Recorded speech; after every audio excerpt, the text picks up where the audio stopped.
Hey, Sean here from SpeedCubeReview.com.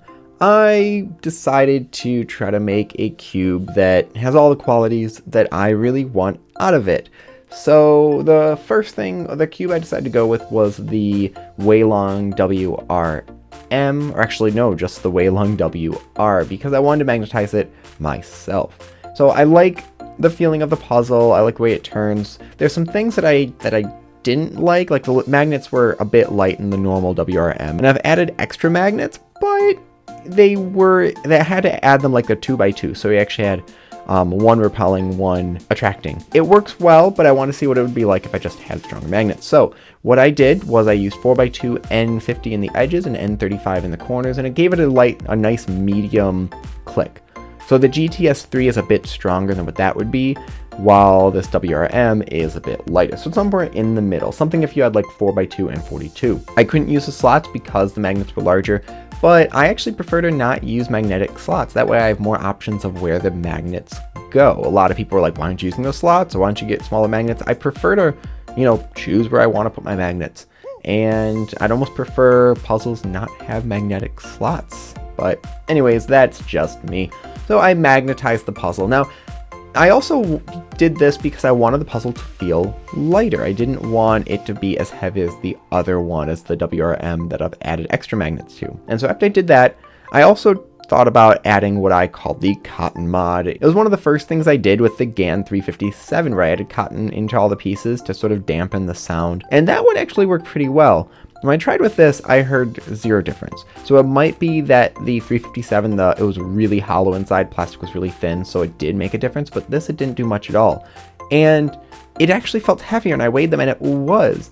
The cotton added a good 5 grams of weight. It was heavier than I thought it was going to be, and it was actually heavier than the magnets I added to my old WRM. So this new one that had fewer magnets ended up being heavier because of the cotton, so I ended up removing all that cotton anyways. The last thing I did was I switched out the springs for the other ones that come with it. This is something that actually I didn't even know was a thing.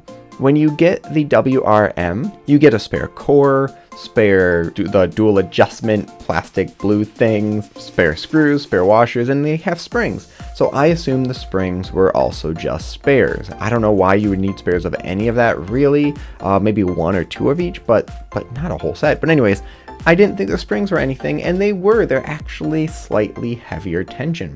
So I installed the new springs instead. It's a slight difference, but it's quite nice. And you could also just adjust the blue tension. I didn't compare the springs on a lower tension with the older ones on higher tensions, but you just have an extra option for that. The cube turned out all right. It wasn't anything special. It wasn't to the point where I feel like I need to tell everyone to do this exact thing.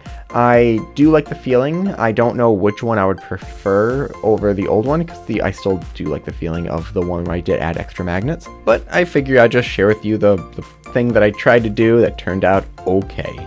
If you have your own mods or things that you like to do that might not be as common, let me know in the comment section below. I'm always interested in checking some of those things out. Oh, I almost forgot. The cotton also can help keep the magnets in place. So that's another reason you can do that. That way if one kind of falls, it doesn't end up really going anywhere. You have the pieces filled with something. And in the past, I've tried actually using foam that expands within a piece and then solidifies. They'll sometimes use sealing pipes and things like that. But that was a hot mess. So thank you very much for watching. Leave your thoughts and questions in the comment section below. Hit like, subscribe for more content like this in the future. And as always, stop by SpeedCubeReview.com for more news and reviews.